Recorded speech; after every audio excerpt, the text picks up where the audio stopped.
నమస్తే, welcome to our channel. నేను మీ Shalini. Deputy CM Pawan Kalyan గారు సతీమణి అన్న లెజినోవా నిన్న తిరుపతికి వెళ్ళింది మనం చూసాము. సో వాళ్ళ కొడుక్కి బాగలేదని చెప్పి వెంటనే తిరుపతికి వెళ్ళి మొక్కు చెల్లించుకోవాలని వాళ్ళు తిరుపతికి దర్శనానికి వెళ్ళారు. అందులో ఆమె తల నీళ్ళలే సమర్పించింది కూడా మనం చూస్తూనే ఉన్నాం. ఈ నేపథ్యంలోనే వైసీపీ వాళ్ళు ట్రోల్ చేస్తున్నారు. అసలు దీని మీద పూర్తిగా విశ్లేషించడానికి మనతో పాటు స్టూడియోలో ఉన్నారు senior journalist doctor Kanakadurga Vadlamani గారు ఉన్నారు. వారిని అడిగి కొన్ని విషయాలు మనం తెలుసుకుందాం. నమస్కారం మేడం. నమస్తే madam, deputy CM Pawan Kalyan గారు వాళ్ళ కొడుక్కి బాగలేదని చెప్పి మొక్కు చెల్లించుకుందామని కుటుంబ సభ్యులతో తిరుపతికి వెళ్ళింది మనం చూస్తున్నాం. ఈ నేపథ్యంలోనే వాళ్ళ భార్య సతీమణి తల నీళ్ళలు సమర్పించింది చూసాము. అయితే ఇవి వైసీపీ వాళ్ళు ట్రోల్ చేస్తున్నారు. దీని మీద మీ స్పందన ఏంటి మేడం? ఇప్పుడు అసలు దేని ట్రోల్ చేయాలి, దేని ట్రోల్ చేయకూడదు అనే ఒక అవగాహన లేకుండా ఉన్నారు వైసీపీ సోషల్ మీడియా. ఎందుకంటే ఇప్పుడు అన్నా లెజినోవా ఎవరైతే ఉన్నారో మన పవన్ కళ్యాణ్ గారి భార్య, ఆవిడ సింగపూర్లో వాళ్ళ కొడుకు ఏదో అగ్ని ప్రమాదం జరిగింది. అందులోంచి అతను ఆ పిల్లాడు బయటపడ్డాడు, చిన్నపిల్లాడు మార్క్ శంకర్ పవనోవిచ్ అతని పేరు. దాంతో ఆవిడేదో మొక్కులు మొక్కుకున్నారు. ఆవిడ క్రిస్టియన్ అయితే అయి ఉండొచ్చు, కానీ మీరు చూసారంటే ఇంతకుముందు పవన్ కళ్యాణ్ కూతుర్ని తీసుకొచ్చి ఆ అమ్మాయి చేత డిక్లరేషన్ మీద సంతకం పెట్టించారు. అదేవిధంగా ఈవిడ చేత కూడా నిన్న డిక్లరేషన్ మీద సంతకం పెట్టించాక ఈవిడ స్వామివారికి చెల్లించాల్సిన మొక్కులు చెల్లించుకున్నారు.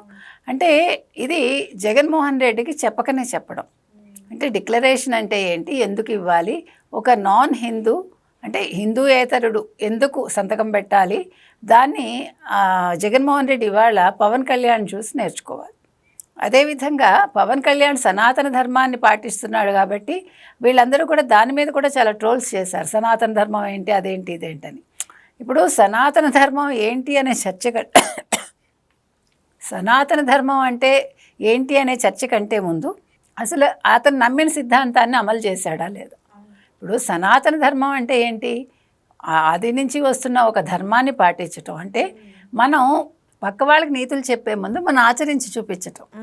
అంటే స్వధర్మాన్ని పాటిస్తూ పరధర్మానికి ఒక గౌరవాన్ని ఇవ్వడమే సనాతన ధర్మం నాకు తెలిసి. అంటే నీది నువ్వు పాటించు, నీ తల్లిదండ్రులు నేర్పించిన సంస్కారం ఏదైతే ఉందో, సంప్రదాయం ఏదైతే ఉందో దాన్ని నువ్వు వదిలిపెట్టకుండా నువ్వు కొత్తది ఏదైనా ఉంటే దాన్ని గౌరవించటం, అంతే. సో ఇవాళ అన్నా లెజినోవా అనే ఆవిడ ఒక క్రిస్టియన్ మతానికి చెందినప్పటికీ కూడా ఆవిడ ఇక్కడ సంతకం పెట్టారు. తర్వాత ఆవిడ మొక్కుకున్నట్టున్నారు కొడుకు కోసం, తలనీలాలు ఇచ్చారు. దాని మీద ఇవాళ వీళ్ళందరూ రకరకాల ట్రోల్స్. అన్నా లెజినోవా జుట్టు ఎందుకు ఇస్తుంది, తలనీలాలు ఎందుకు ఇస్తుంది ఆవిడ, ఎప్పుడో గరికపాటి గారు చెప్పారు ఆడవాళ్ళు తలనీలాలు ఇవ్వకూడదని. గతంలో ఏంటంటే మనకి ఏమీ తెలియదు, సగం సగం తెలుస్తుందండి, మనం మాట్లాడతాము. సాధారణంగా బ్రాహ్మణ స్త్రీలు ఎవరైతే ఉంటారో వాళ్ళు జుట్టు ఇవ్వడానికి అనర్హులు. ఎందుకు, దానికి రీజన్ ఏంటి, ఇప్పుడు అందరూ ఇస్తున్నారు, మొక్కుకుంటే అందరూ ఇస్తున్నారు.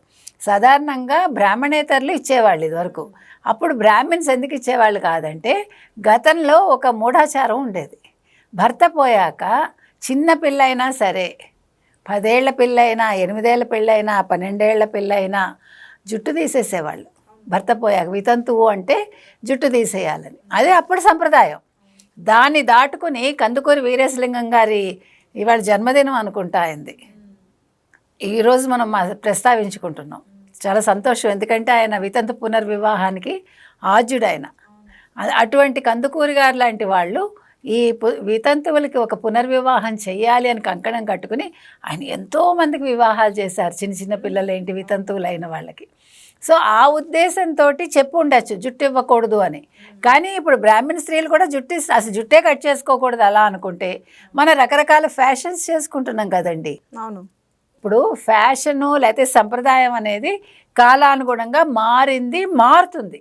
ఎప్పుడో 18వ శతాబ్దంలో ఉన్నది 19లో లేదు, 19లో ఉన్నది 20వ శతాబ్దం లేదు, 20వ శతాబ్దంలో లేదు కదా, మారుతుందండి కాలానుగుణంగా.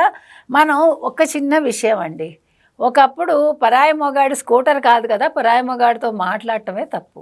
ఇప్పుడు ర్యాపిడోలు, మీకు ఊబర్లు, ఓలాలు వచ్చాక మనం ఎక్కువ డబ్బు వృధా చేయలేక మీరు 2 వీలర్ ఎక్కుతారు, ఎవడో వస్తాడు మిమ్మల్ని ఎక్కించుకుంటాడు, మీ ఇంటి దగ్గర దింపుతాడు, అంతే. అంటే కాలానుగుణంగా మార్పు చెప్తున్నా. ఇక్కడ ఎవరిని విమర్శించట్లే. అదేంటి ఆ పిల్ల ఎవరో మగాడితో వెళ్తుందని ఎవడో అంటల్లా. ఇప్పుడు ఎవడైనా చెవులు కొరుక్కుంటున్నాడా? అంటే దీనికి ఒక కథ ఉంది.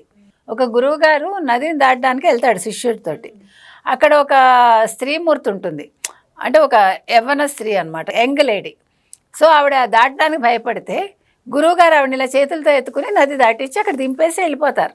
వెళ్తూ ఉంటే ఆ శిష్యుడు మాత్రం ఇంకా తెల్లబోయి గురువుని అడుగుతూనే ఉంటాడు, అదేంటి గురువుగారు ఇలా ఎలా చేస్తారు గురువుగారు, ఆడ మనిషిని ఎట్లా పట్టుకున్నారు, ఈయన సన్యాసి కదా ఇట్లా. ఇంకా అతను ఆ పిల్లాడు మల్లగుల్లాలు పడిపోయి సన్యాసి ఆశ్రమానికి వెళ్ళాక, గురువుగారు మీరేంటి అలా ఎలా చేశారు, తప్పు కదా అంటే, నాయన నేను అక్కడ ఎత్తుకుని తీసుకొచ్చి అక్కడే వదిలేశాను, నాకు సంబంధం లేదు, నేను సహాయం చేశాను అంతే, కానీ నువ్వు దాన్ని ఇంటి వరకు తీసుకొచ్చావు, ఇది తప్పు, ఇది సన్యాసం కానిది అంటారు ఆయన. అలాగా సంప్రదాయాలు అనేవి కాలానుగుణంగా మారుతాయి. అప్పుడు జరిగిన వాటిని మనం మర్చిపోవాలి, సన్యాసిలాగా మనం వదిలేయాలి, కొత్త వాటిని పట్టుకుంటాం మనం. లేకపోతే ఇంత అభివృద్ధి రాదండి. ఆడపిల్లలు బయటకు వచ్చి ఉద్యోగాలు చేస్తారా, పనులు చేస్తారా, మగాడితో సమానంగా చదువుకుంటారా, కుదరదు కదా. సో కాలానుగుణంగా మార్పులు వస్తాయి, మార్పులు మనం యాక్సెప్ట్ చేయాలి. అలాగే ఇవాళ తలనీలాలు ఇవ్వడం అనేది కూడా అందులో ఒక ప్రక్రియ.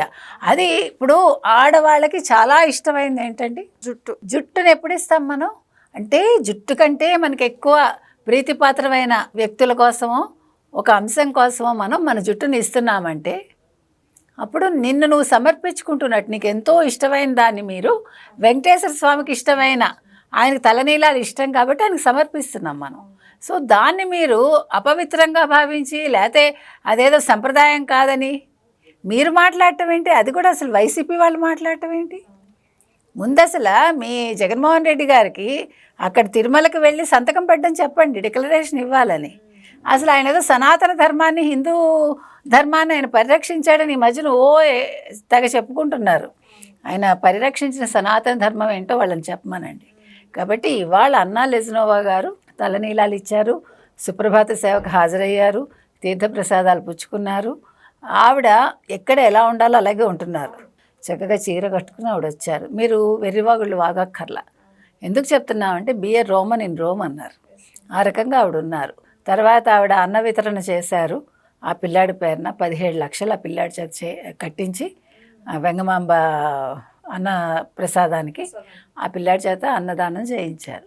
సో మనం ఒక అంశాన్ని అంశంగా చూడండి, దాని రాజకీయాలకి ముడిపెట్టద్దు, పనికిమాల సంప్రదాయాలకు ముడిపెట్టద్దు. సంప్రదాయం అంటే అది పారుతున్న నది లాంటిది, మారుతూ ఉంటుంది, అది గుర్తుపెట్టుకోవాలి మనం. అంతేగాని ఒక రాయి వేద్దామా, పవన్ కళ్యాణ్ని తిడదామా, పవన్ కళ్యాణ్ భార్యని తిడదామా, మీకు ఎందుకండి, ఎవడి పని వాడు చేసుకోండి. ఆవిడ అసలే బాధలో ఉన్నారు, కొడుకు లక్కీగా ఆరోగ్యం బాగా అయింది, అందరూ భయపడ్డారు కదా. చిన్న పిల్లాడు బయటకు వచ్చాడు, ఆవిడ నమ్మకం ఆవిడది, ఆవిడ షీజ్ ఎ క్రిస్టియన్, ఆవిడ నమ్మారు, చేశారు. వాళ్ళ పిల్లలు కూడా క్రిస్టియన్ మతానికి సంబంధించిన వాళ్ళైనా వాళ్ళు డిక్లరేషన్ ఇచ్చారు. గతంలో రాజశేఖర రెడ్డి డిక్లరేషన్ ఇచ్చారు. మేము అప్పుడెప్పుడో ఇచ్చామంటాడు ఈ జగన్మోహన్ రెడ్డి, ఎప్పుడు ఇచ్చాడో చూపించడు, అది ఎవరికి తెలియదు. ఒకసారి చూపించేశారనుకోండి ఈ వివాదం ఉండదుగా. నేను డిక్లరేషన్ మీద సంతకం పెట్టాను, ఇదిగో నా డిక్లరేషన్ ఫలానా తేదీనని ఆయన చూపిస్తే గొడవ ఉండదు. కాబట్టి ఏది ఏమైనా అన్నా లెజినోవా గారు చాలా పద్ధతిగా ఆవిడ నమ్మకాన్ని ఆవిడ నిరూపించుకున్నారు.